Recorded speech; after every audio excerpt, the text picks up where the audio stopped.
नमस्कार, आपके साथ मैं हूं अखिलेश आनंद।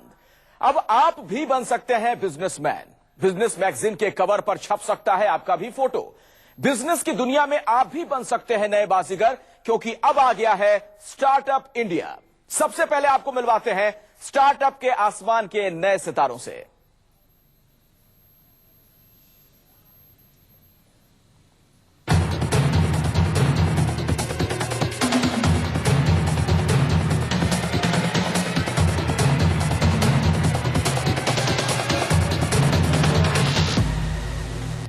एक आइडिया जो बदलेगा आपकी दुनिया। अब जॉब करेगा नहीं, जॉब देगा इंडिया। नई सोच के साथ बनेगा स्टार्टअप इंडिया।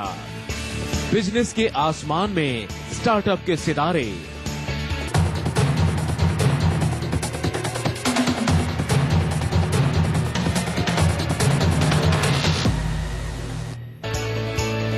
लैपटॉप पर काम कर रहे ये हैं भारतेश छिब्बर, जो हेबिज के फाउंडर और सीईओ हैं। हेबिज के जरिए भारतेश छोटे कारोबारियों का डिजिटल प्लेटफॉर्म ला रहे हैं और यूजर्स को जिस भी सर्विस की दरकार है वो मोबाइल पर हेबिज के ऐप पर जाकर वो सर्विस हासिल की जा सकती है। भारतेश अमेरिका के सेंट जोस में सिस्को सिस्टम में थे और फिर भारत लौटकर उन्होंने अपना स्टार्टअप शुरू किया और शॉप क्लोज ने तो भारतेश की कंपनी में निवेश भी किया है। मैं जब यूएस में था तो काफी इंस्पायर्ड होता था वहाँ के कल्चर को लेके, वहाँ के स्टार्टअप के कल्चर को लेके। तो मेरे को भी था कि मैं इंडिया में आऊँ और कुछ अपना काम करूँ और इंडिया के लिए कुछ किया जाए। Luckily I got some good people जो यंग थे, डायनामिक थे and they are looking for a job. They joined too. तो धीरे धीरे काफी चेंज हो गया है स्टार्टअप का मॉडल। अभी आज की डेट में अगर आप देखें तो people prefer to go to startup.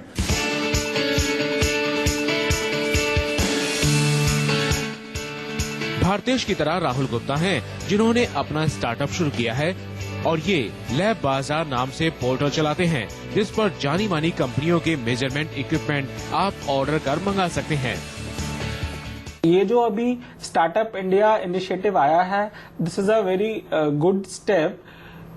At least government has recognised कि स्टार्टअप से ही हम एम्प्लॉयमेंट का, देश का प्रॉब्लम सॉल्व कर सकते हैं, क्योंकि एक स्टार्टअप सिर्फ अपने आप को एम्प्लॉयमेंट नहीं देता बल्कि अपने साथ 10, 20, 50 और लोगों को भी नौकरियां देता है। आज भले ही ये दोनों अपनी पहचान बना चुके हों, लेकिन भारतेश और राहुल का सफर इतना आसान नहीं था। इन्हें भी अपना स्टार्टअप शुरू करने के लिए कम पापड़ नहीं बेलने पड़े। आज से करीब 12 साल पहले की बात है। तो उसमें तब स्टार्टअप का कंसेप्ट ज्यादा था नहीं इंडिया में। तो मैं काफी घूमा, मैं काफी अच्छे अच्छे इंस्टीट्यूट्स पे भी गया। वहां पे बोला उनसे मैंने कि मैं स्टार्टअप शुरू कर रहा हूँ, अगर आप ज्वाइन करना चाहें। तो पूछे वेयर इज द कंपनी, कहाँ पे है कंपनी? मेरा कंपनी तो अभी मैं ही हूँ, राइट। तो काफी ज्यादा चैलेंज आया है मेरे को। दिल्ली जैसे शहर में जो ऑफिस स्पेस या जगह की कीमत है वो बहुत ही ज्यादा है, चाहे आप किराए पे लेने जाएं या आप खरीदने जाएं। उसके बाद मल्टीपल अथॉरिटीज, इतने सारे अथॉरिटीज के साथ हमको डील करना पड़ता है, from VAT authority, shop licence, factory licence, multiple authorities are linked to us. तो ये सारी प्रॉब्लम्स एक स्टार्टअप के लिए बहुत ही मेजर इश्यू होता है। अब इन्हें लगता है कि प्रधानमंत्री नरेंद्र मोदी ने स्टार्टअप को बढ़ावा देने के लिए जो सौगात दी है उसमें स्टार्टअप को बढ़ावा मिलेगा। जिस वक्त प्रधानमंत्री स्टार्टअप को लेकर अपने एजेंडे का ऐलान कर रहे थे, उसके साथ कई स्टार्टअप भी मंच पर मौजूद थे, जिन्होंने अब एक मुकाम हासिल कर लिया है।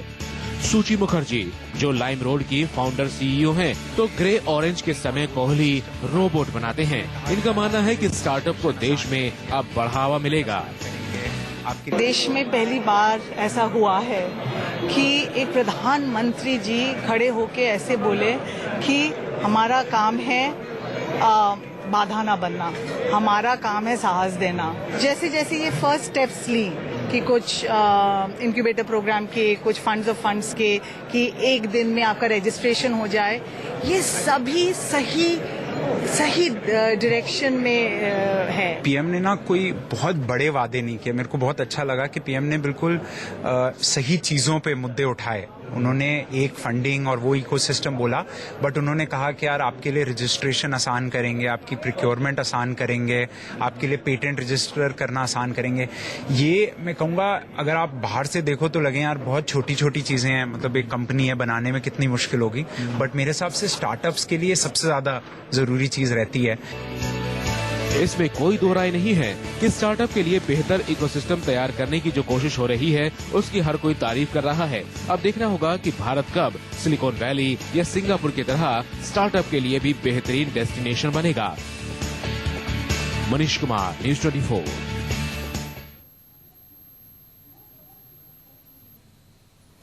तो आखिर क्या है स्टार्टअप और कैसे आप भी शुरू कर सकते हैं अपना खुद का स्टार्टअप?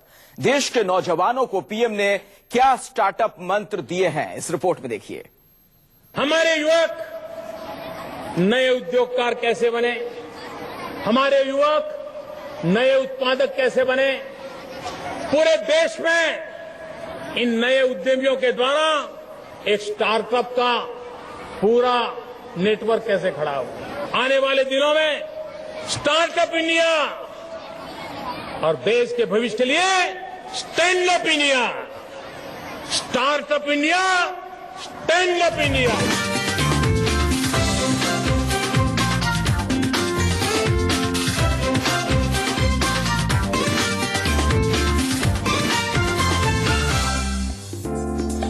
लाल किले की प्राचीर से राष्ट्र को संबोधित करते हुए प्रधानमंत्री नरेंद्र मोदी ने स्टार्टअप को लेकर अपना विजन देश के सामने पेश किया। सितंबर महीने में प्रधानमंत्री अमेरिका के दौरे पर थे, तब वो सिलिकॉन वैली भी गए, जिसने दुनिया को सबसे ज्यादा स्टार्टअप दिए। इसी के बाद उन्होंने भारत में भी स्टार्टअप्स को बड़े पैमाने पर प्रोत्साहन देने की ठान ली। उम्मीद तो थी कि इस साल के बजट में मोदी सरकार का फोकस स्टार्टअप पर रहेगा, लेकिन बजट से पहले ही 16 जनवरी को विज्ञान भवन में देश के दिग्गज स्टार्टअप्स के सामने पीएम ने स्टार्टअप्स की राह में आने वाली सभी सरकारी अड़चनों को दूर करते हुए बड़े ऐलान कर दिए, जिसमें 10,000 करोड़ रुपए के विशेष फंड से लेकर इनकम टैक्स में छूट जैसी कई रियायतें शामिल हैं। सरकार बीच में न आए, बस बहुत कुछ हो जाएगा। उसी विचार के आसपास जो की चीजें बनाई है, एक तो हमने महत्वपूर्ण निर्णय किया है, वो है सेल्फ सर्टिफिकेशन आधारित कंप्लायंस की व्यवस्था। स्टार्टअप्स को बढ़ावा देने के लिए पीएम ने सौगातों की झड़ी लगा दी, जिसमें सालाना 2,500 करोड़ के हिसाब से 4 साल के लिए 10,000 करोड़ रुपए का स्टार्टअप फंड बनाया जाएगा। तो 4 सालों के लिए हर साल 500 करोड़ सालाना के हिसाब से क्रेडिट गारंटी फंड भी सरकार लाएगी। तो स्टार्टअप को मुनाफे पर 3 साल के लिए कोई इनकम टैक्स नहीं चुकाना होगा। तो स्टार्टअप में निवेश से एग्जिट करने पर कैपिटल गेन टैक्स भी नहीं देना होगा। साफ है, बजट में स्टार्टअप को टैक्स में राहत देने का खाका प्रधानमंत्री ने पहले ही खींच दिया। स्टार्टअप्स के लिए वित्तीय संसाधनों को बढ़ाने के लिए हम सरकार द्वारा मान्यता प्राप्त फंड्स के निवेश किए जाने वाले कैपिटल गेन टैक्स की छूट देना चाहते हैं। अब बाकी बात तो फाइनेंस मिनिस्टर करेंगे, लेकिन मैंने उनकी हाजिरी में बोल दिया है तो गाड़ी आगे चलेगी। प्रधानमंत्री मोदी ने कहा कि सरकार बीच में न आए तो आधी दिक्कत खुद ब खुद दूर हो जाएगी। इसी के तहत उन्होंने ऐलान करते हुए कहा कि स्टार्टअप को नौ श्रम और पर्यावरण कानून जो प्रभावित करते हैं उसमें सेल्फ सर्टिफिकेशन देना होगा और 3 साल तक इंस्पेक्शन से छूट मिलेगी। 1 अप्रैल से स्टार्टअप के लिए ऑनलाइन पोर्टल और मोबाइल बेस्ड ऐप के जरिए फॉर्म भरकर रजिस्ट्रेशन करा सकेंगे। पेटेंट रजिस्ट्रेशन को आसान बनाने की प्रक्रिया भी सरकार जल्द शुरू करेगी। पेटेंट फाइल करने के लिए कानूनी मदद के साथ अलग अलग शहरों में सेंटर शुरू किए जाएंगे। साथ ही पेटेंट रजिस्ट्रेशन की फीस में 80% की छूट मिलेगी। सरकारी खरीद में भी स्टार्टअप को बढ़ावा दिया जाएगा। स्टार्टअप की बड़ी समस्या है कारोबार नहीं चला तो बंद कैसे किया जाए। तो मोदी सरकार एक ऐसा बिल लाने की तैयारी में है जिसकी मदद से 90 दिनों के भीतर स्टार्टअप अपना कारोबार समेट सकेंगे। इसके लिए सरकार ने बैंकरप्टी बिल 2015 को संसद में पेश कर दिया है और बजट सत्र में इसके पास होने की उम्मीद है। 90 दिन के भीतर स्टार्टअप एग्जिट कर पाए, हम ऐसी व्यवस्था करने के लिए संसद में बैंकरप्सी बिल 2015 हम लाए हैं। अब बाकी मुसीबत तो आप जानते हैं। अब आप नौजवान अपने ट्विटर फेसबुक की दुनिया में मैसेज दीजिए, काम अटका पड़ा है पार्लियामेंट में। इस सब के साथ इनोवेशन को बढ़ावा देने के लिए प्रधानमंत्री ने ऐलान किया कि इनोवेशन मिशन को लॉन्च किया जाएगा। साथ ही स्कूलों में इनोवेशन के कार्यक्रम शुरू किए जाएंगे। जाहिर है इन कार्यक्रमों के लिए बजट में धन का आवंटन होने के आसार हैं। वहीं बजट से पहले ही पीएम मोदी के ऐलानों से स्टार्टअप की दुनिया में मुकाम हासिल कर चुके लोग काफी उत्साहित हैं। उन्हें उम्मीद है कि इससे नए स्टार्टअप्स को बढ़ावा मिलेगा। काफ़ी सारी चीज़ें जो हम स्टार्टअप्स काफ़ी दिनों से बोले जा रहे थे कि सिंप्लीफाई करो, रेगुलेशंस को सिंप्लीफाई करो, होपफुली एग्जीक्यूशन भी वैसा ही रहे। बैंकरप्सी लॉ वो भी बहुत इम्पोर्टेंट चीज़ है, और जो टैक्स एग्जेम्पशंस और वो 80% छूट on patent laws, I think ये सारे हमारे स्टार्टअप इकोसिस्टम और इनोवेटिव कंपनीज को काफ़ी फायदा होगा उनसे। बहरहाल प्रधानमंत्री ने बजट से पहले स्टार्टअप के लिए सौगातों की झड़ी तो लगा दी, पर सवाल उनके लागू होने को लेकर है। ऐसा ना हो कि ये ऐलान महज ऐलान बनकर रह जाए। स्टार्टअप के लिए पीएम मोदी ने जिस पैकेज का ऐलान किया, मौजूदा हालात में इससे बेहतर सौगात उनके लिए कुछ हो नहीं सकता था। लेकिन उम्मीद ये की जा रही है कि 29 फरवरी को जब वित्त मंत्री आम बजट पेश करेंगे तो स्टार्टअप के लिए कुछ और भी ऐलानें की जा सकती हैं। कैमरामैन राकेश रंजन के साथ मनीष कुमार, न्यूज़ 24 दिल्ली। स्टार्टअप के जरिए कैसे देश में रोजगार के अवसर बढ़ेंगे, स्टार्टअप कैसे युवाओं को उद्यमी बनने के लिए प्रोत्साहित करेगा, कैसे हिंदुस्तानी नौकरी करेंगे नहीं बल्कि नौकरी देने के काबिल बनेंगे। नौजवानों को नई उम्मीदों का स्टार्टअप से बढ़ेंगे रोजगार के अवसर, स्टार्टअप से मिलेंगे युवाओं को नए मौके। अब नौकरी करेगा नहीं, नौकरी देगा India. Startup India, stand up India.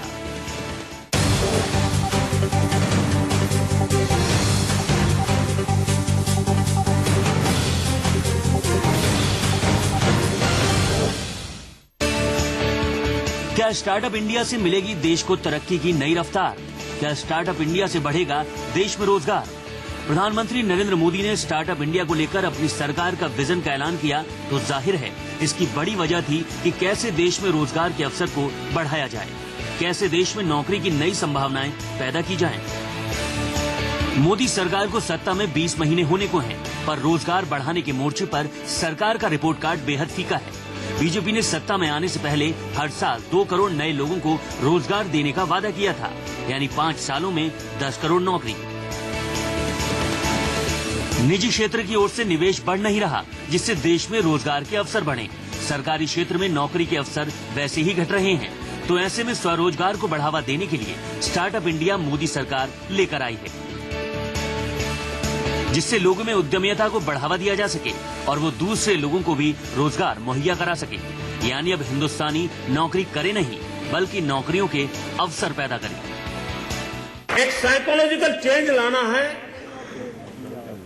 कि यूथ के दिमाग में जॉब सीकर की मानसिकता से उसको बाहर लाना है, वो जॉब क्रिएटर बने। और एक बार उसके दिमाग में आ गया कि मुझे 2 लोगों के जिंदगी के बद संभालना है, वो कर लेगा। स्टार्टअप से जुड़े जानकार मानते हैं कि स्टार्टअप इंडिया रोजगार के अवसर बढ़ाने में सबसे कारगर कदम साबित हो सकता है। उदाहरण के तौर पर आपको बता दें कि अमेरिका की 2% आबादी स्टार्टअप से जुड़ी है, जो वहां का कुल 70% नौकरी पैदा करती है। इसी से नए रोजगार के अवसर बढ़ाने के मामले में स्टार्टअप की अहमियत को समझा जा सकता है। जितने जॉब्स अमेरिका में जो होते हैं जनरेट, वो स्मॉल बिजनेस करते हैं। वो नंबर करीब करीब यहाँ भी होगा। बड़ी कंपनी जो है जॉब्स जनरेट नहीं करती, गवर्नमेंट नहीं करती है, सिर्फ स्मॉल कंपनीज करती हैं। अमेरिका की सिर्फ 2% आबादी जो है वो स्टार्टअप कल्चर में लगी हुई है। उसके कारण अमेरिका के लगभग 70% नौकरियां आती हैं। बहुत बड़ा योगदान है वहां की अर्थव्यवस्था में। वैसा यदि भारत की सिर्फ 1% आबादी भी लग जाए इसमें, तो भारत सिर्फ भारत में ही नहीं पूरे विश्व का नेतृत्व कर सकता है। जानकारों के मुताबिक भारत में हर महीने करीब 20 लाख नया वर्कफोर्स नौकरी के लिए बाजार में आ रहा है, जिसके लिए रोजगार के अवसर पैदा करना एक बड़ी चुनौती है। अगर स्टार्टअप को बढ़ावा दिया गया तो हर महीने ये 10 लाख नए रोजगार पैदा करने की क्षमता रखता है, जिससे रोजगार के अवसर बढ़ाने पर बड़ी सफलता मिलेगी। If you look at India, I think easily हर महीने 2 मिलियन youth काम पे आते हैं, right? I think startups can easily do about 1 million a month creation. So in the next 10 years, I think 100 million jobs by startups is easy to do. दरअसल प्रधानमंत्री देश विदेश में भारत की आबादी को डेमोग्राफिक डिविडेंड बताते नहीं थकते। ये भी सच है कि मोदी सरकार सत्ता में आई तो युवाओं की बदौलत। अब युवाओं को सरकार से उम्मीद है कि वो रोजगार मुहैया कराए। ऐसे में मोदी सरकार स्टार्टअप इंडिया के जरिए रोजगार के मौके को बढ़ाना चाहती है। दुनिया भर की अर्थव्यवस्थाएं आर्थिक संकट से जूझ रही हैं। इससे भारत भी अछूता नहीं है। इसमें सरकार के लिए रोजगार के अवसर को बढ़ाना सबसे टेढ़ी खीर साबित हो रहा। यही वजह है कि मोदी सरकार स्टार्टअप इंडिया लेकर आई है, जिससे न केवल युवाओं को रोजगार मिल सकेगा, बल्कि वो खुद को रोजगार देने लायक भी बना सकेंगे। कैमरामैन राकेश रंजन के साथ मनीष कुमार, न्यूज़ 24, दिल्ली। स्टार्टअप की राह पर आगे बढ़ पाना इतना आसान भी नहीं है। स्टार्टअप के रास्ते में अभी कई चुनौतियां हैं, जिनसे हिंदुस्तान को पार पाना है।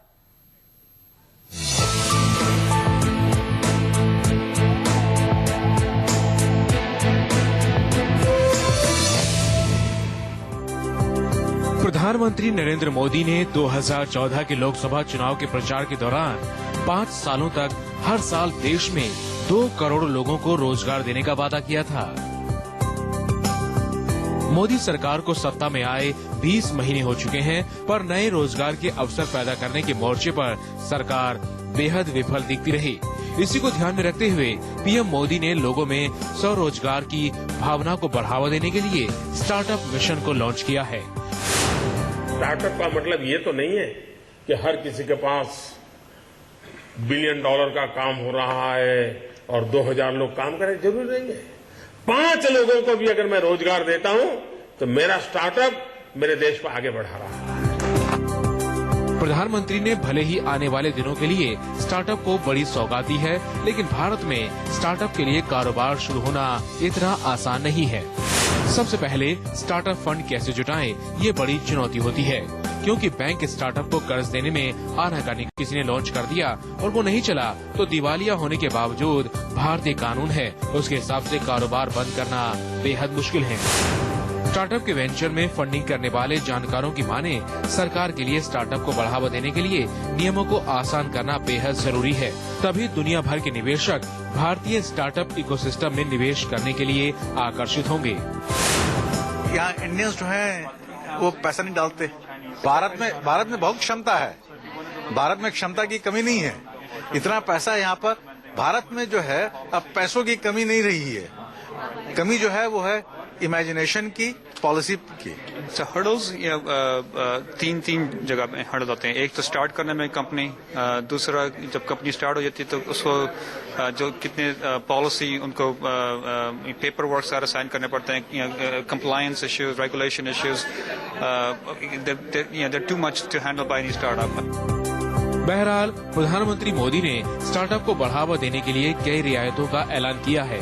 सरकार खुद 10,000 करोड़ का फंड बना रही है, तो मुनाफे पर टैक्स में छूट भी मिलेगी और 90 दिनों के भीतर कारोबार समेटने का भी ऑप्शन उपलब्ध होगा। तो सरकार के साथ बैंकों ने भी स्टार्टअप को बढ़ावा देने के लिए कदम ताल करना शुरू कर दिया है। देश के सबसे बड़े सरकारी बैंक भारतीय स्टेट बैंक ने बेंगलुरु में स्टार्टअप को वित्तीय मदद दिलाने के लिए स्पेशल ब्रांच खोल दी है। इस ब्रांच के जरिए एसबीआई स्टार्टअप को लोन के अलावा दूसरे वित्तीय सहयोग देगी। एसबीआई स्टार्टअप के लिए दिल्ली, एनसीआर और पुणे में भी ब्रांच खोलने पर विचार कर रहा है। हालांकि जानकार मानते हैं कि बैंक स्टार्टअप के लिए फंड जुटाने का सही रास्ता नहीं है। ज्यादातर स्टार्टअप बंद हो जाते हैं। ऐसे में निवेशकों के जरिए पैसे जुटाना बेहतर विकल्प है। स्टार्टअप जो है बाय डेफिनेशन होते हैं रिस्की। चांसेस सारा 70-80% कि आपका पैसा डूब जाएगा। तरीका यही है कि जो आदमी रिस्क लेने के लिए तैयार है कि भाई मैं आपको देता हूं 1 लाख रुपए और 10% आपकी कंपनी के लेता हूं।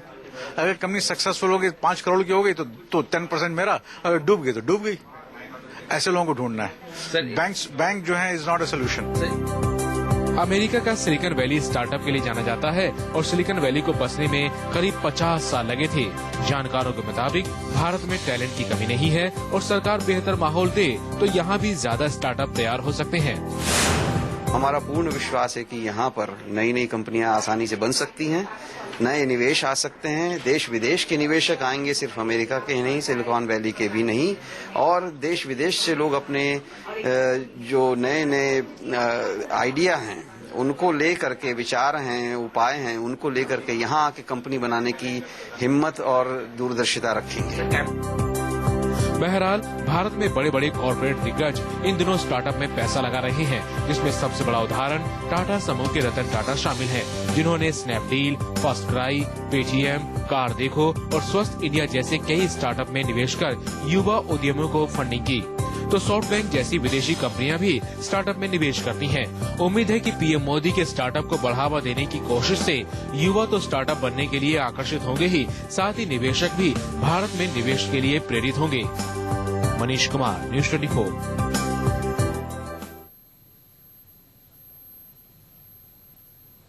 और उम्मीद ये भी है कि इस स्टार्टअप के जरिए भारतीय अर्थव्यवस्था भी और ज्यादा सुदृढ़ होगी।